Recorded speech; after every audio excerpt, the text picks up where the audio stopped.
بار بار کہنا احلا من العسل، بار بار کہنا ما رأیت الا جمیلا، بار بار کہنا کہ رضن برضا، اے خدا تیری رضا پہ حسین راضی ہے، اگر تو مجھے کٹتا ہوا دیکھنا چاہتا ہے میں کٹنے کے لیے تیار ہوں، اگر تو میری ماں و بہنوں کی چادروں کو اترتا ہوا دیکھنا چاہتا ہے اے خدا میں حسین راضی ہوں۔ ارے جب اماموں نے اتنی قربانی دی، ہم نے اس کربلا کے میدان کے لیے کون سی قربانی دی؟ وہ کون سا عمل ہے جو اپنے دونوں ہاتھوں سے امام زمانہ کی خدمت میں پیش کرے کہ مولا ہم آپ کے لیے یہ عمل لائے ہیں، واللہ ہماری جھولیاں خالی ہیں، اس مجلس میں اسی لیے آئے ہیں اپنی جھولیوں کو بھر لیں۔ خدا را جو مومن اگر کسی واجب پہ عمل نہیں کرتا، آج اسی مجلس میں وعدہ کرے مولا آج کے بعد اپنے واجبات پہ عمل کروں گا، آج کے بعد محرمات کو چھوڑ دوں گا۔ بی بی زینب سے خواتین وعدہ کریں، بی بی اگر میں بدحجاب تھی، مخصوصاً یہ سوشل میڈیا انٹرنیٹ کی جو گمراہی نوجوانوں میں آئی ہے، انشاءاللہ کل تفصیل سے اس پہ پڑھوں گا کس طرح نوجوانوں کو گمراہ کیا جا رہا ہے، کس طرح آپ کے جوانوں کے ذہنوں کو گمراہ کیا جا رہا ہے۔ تھوڑا تھوڑا دیکھنے سے انسان کو پتہ نہیں چلتا، لیکن جب آپ ایک 30 قسم کی سیریل دیکھیں گے، ڈرامہ دیکھیں گے، اس کی 30 قسطیں ہیں، پہلی قسط میں آپ کو کچھ نہیں لگے گا، دوسری قسط میں کچھ نہیں لگے گا، لیکن جب یہ دشمن نتیجہ دیتا ہے آپ کے جوانوں کے ذہنوں کو خراب کرتا ہے، آپ کے جوانوں کی غیرت کو ختم کرتا ہے۔ کربلا غیرت کا پیغام دیتی ہے، کربلا حیا کا پیغام دیتی ہے کہ بی بی نے بازار میں حسین کا سوال نہیں کیا تھا، علی اکبر کا سوال نہیں کیا تھا، قاسم کا سوال نہیں کیا تھا، اگر کوئی سوال کیا تھا تو اپنی چادر کا سوال کیا تھا۔ مولا سجاد 40 سال اسی زینب کی چادر پہ روتے رہے، اسی حیا و عفت پہ روتے رہے۔ علماء فرماتے ہیں جب سادات کا قافلہ سورا کو چھوڑ کر مدینے سے مکے سے کوفے کی طرف روانہ ہوا تو حر نے امام کا راستہ روکا، روکنے کے بعد اب راستہ امام نے بدلا، ایک بے منزل کوئی منزل نہیں تھی، امام اس طرح چل رہے تھے۔ فرماتے ایک مرتبہ امام حسین کا گھوڑا رک گیا، یہ وہ ذوالجنا تھا جو حسین کے ارادے کو سمجھ جاتا تھا، لیکن کربلا میں 2 مقام ایسے ہیں کہ امام کے گھوڑے نے بظاہر امام کی نہیں مانی۔ ایک یہ مقام جہاں پہ گھوڑا رک گیا، ایک عاشور کا دن جب سکینہ گھوڑے کی ٹانگوں میں لپٹی ہوئی تھی۔ لیکن جس جملے کی زحمت دینا چاہتا ہوں اس پہ غور کیجیے گا۔ امام گھوڑے سے اترے، عباس نے کہا آقا شاید آپ کی سواری تھک گئی ہے، آپ میری سواری پہ سوار ہوئے۔ امام دوسرے گھوڑے پر سوار ہوئے، وہ گھوڑا بھی ایک قدم بڑھا کے وہیں پہ رک گیا۔ کہتے 7 سواریاں حسین ابن علی نے بدلی، جب 7 گھوڑے رک گئے امام فرماتے عباس جا کر دیکھ ارد گرد میں کوئی قبیلہ ہے اسے بلا کر لا۔ ایک قبیلہ تھا بنی اسد، آج بھی جائیں گے کربلا میں بنی اسد کا قبیلہ ہے، بڑی خدمت کرتے ہیں ظاہروں کی۔ قبیلہ بنی اسد آیا، امام نے فرمایا اس سرزمین کا نام کیا ہے؟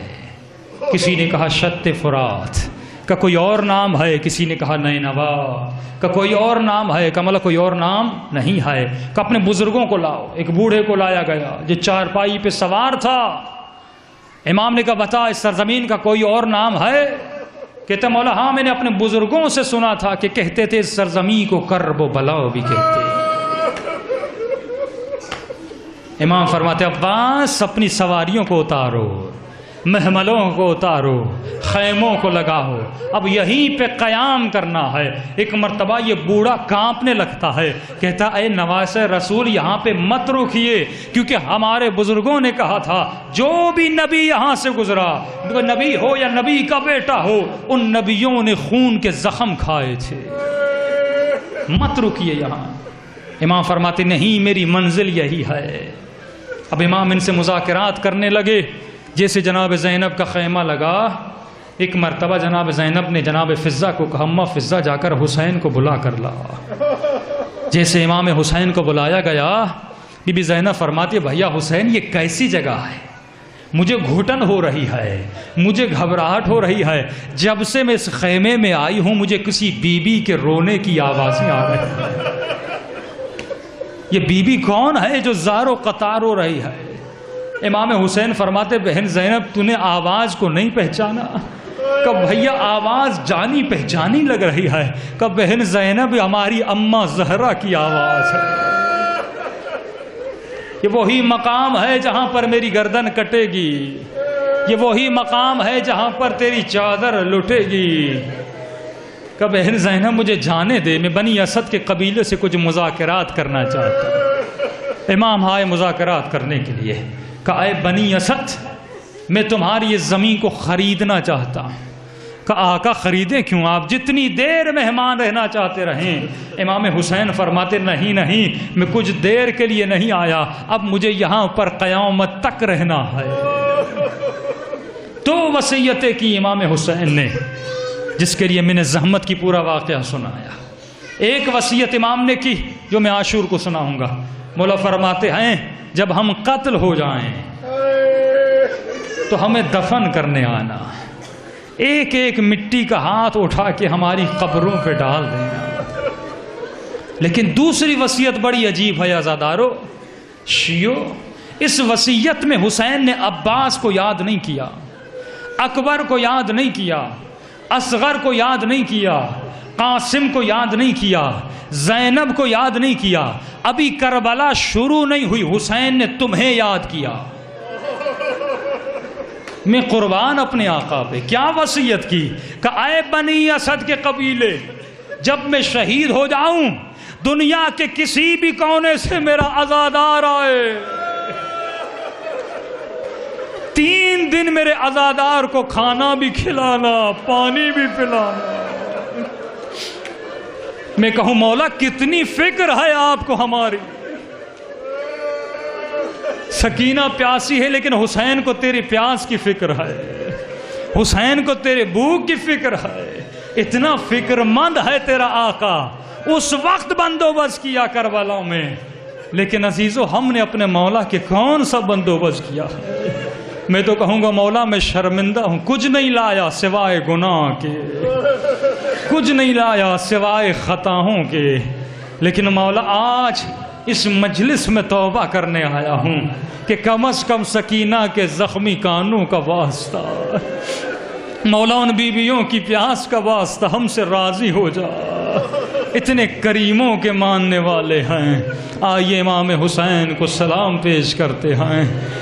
السلام علی الحسین وعلی علی ابن الحسین وعلی اولاد الحسین وعلی اصحاب الحسین۔ مولا میرا سلام ہو آپ کی خشک زبان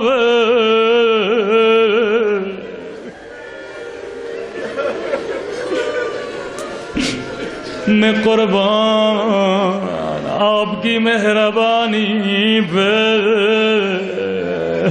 میرا سلام ہو زینب کی پیاس پہ، میرا سلام ہو سجاد کی جھکی ہوئی کمر پہ،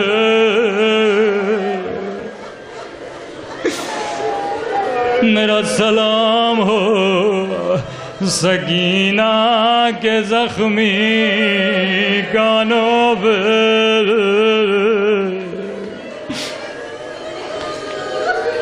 راوی کہتا ہے 11 محرم کا دن آیا،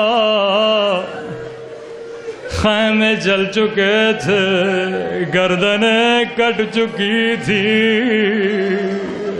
لاشوں کو پامال کر دیا گیا تھا۔ جناب حر کی بیوی نے پانی کا مشک لیا، آ کر بیویوں کے درمیان رکھا، جیسے بیویوں کی نگاہیں ماشک پہ پڑ گئیں، کسی بیوی نے رو کے کہا ماشک تو آ گئی مگر عباس نہیں آئے۔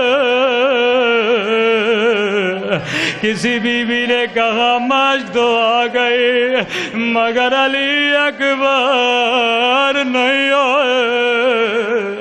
رباب نے کہا ماشک تو آ گئی لیکن میرا بچہ پیاسا مارا گیا۔ ہر بیوی رو رو کے بیان کر رہی تھی۔ امام سجاد نے پانی کا مشکیزہ لیا، پیالے میں پانی بھرا، آ کر بی بی زینب کو دیا، کہا پھپھی اماں پانی پی لیجئے۔ ایک مرتبہ زینب نے مشک کو دیکھا، ایک مرتبہ سجاد کے چہرے کو دیکھا، کہا سجاد میں کیسے پانی پیوں؟ ارے جس کے ایک دل میں 72 مارے گئے ہو، جس کا اکبر پیاسا مارا گیا ہو۔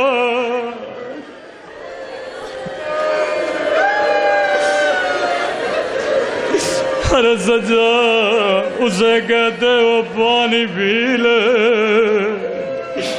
امام سجاد نے اعجاز امامت دکھلایا، کہ پھپھی اماں میری 2 انگلیوں کے درمیان دیکھیے۔ زینب نے کیا دیکھا؟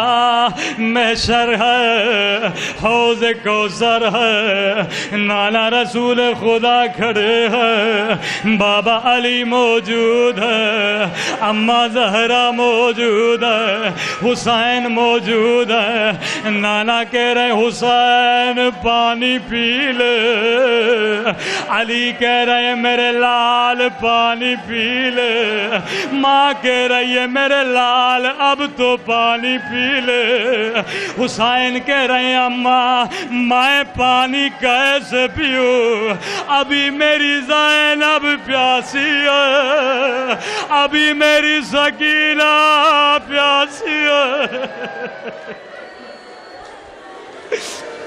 میں پانی کیسے پیوں؟ بس یہ دیکھنا تھا۔ زینب نے پانی کا مشک لیا، آ کر سکینہ کو دیا، کہا سکینہ پانی پی لے ورنہ بابا پانی نہ پیئیں گے۔ سکینہ نے کہا پھپھی اماں پہلے پانی میں کیوں پیوں؟ کہا سکینہ تو سب سے چھوٹی ہے، عزیز و چھوٹی کا نام آنا تھا۔ ایک مرتبہ پانی کا مشک لیا، ہائے کربلا کی طرف دوڑی، رو کے کہنے لگی او پھپھی اماں او سب سے چھوٹے میرے علی اصغر،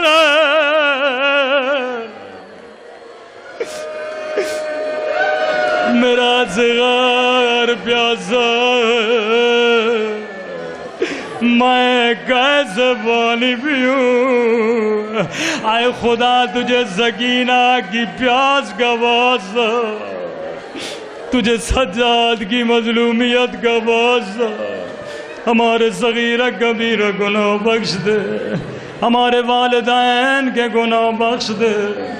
اے خدا ہمارے جتنے مرحومین ہیں ان کے گناہوں کو بخش دے۔ بہت سارے مومنین التماس سے دعا کر رہے ہیں، بہت سارے مومنین بیمار ہیں، مخصوصاً کچھ مومنین بے اولاد ہیں، 3 بھائی ہیں اب تک اولاد نہیں ہوئی، ہماری والدہ بھی بیمار ہیں، کچھ رشتہ دار بیمار ہیں، میری خود طبیعت بھی ناساز ہے۔ سب بیمار مومنوں کے لیے دعا کریے۔ پروردگار عالم تجھے سید سجاد کا واسطہ، جتنے مومنین بیمار ہیں سب کو شفاء کاملہ اور عاجلہ عطا فرما۔ خدایا تجھے عباس کے کٹے ہوئے بازوؤں کا واسطہ، ان ہاتھوں نے جو بھی دعائیں کی ان دعاؤں کو اپنی بارگاہ میں قبول فرما۔ تجھے شہدائے کربلا کا صدقہ ہمارے مولا اور آقا امام زمانہ کا ظہور فرما۔ ہمیں اپنے مولا کے آوان و انصار میں شریک فرما۔ اے خدا ہم سب کو زبان ذاکر عطا فرما، بدن صابر عطا فرما، قلب شاکر عطا فرما، عقل سالم عطا فرما۔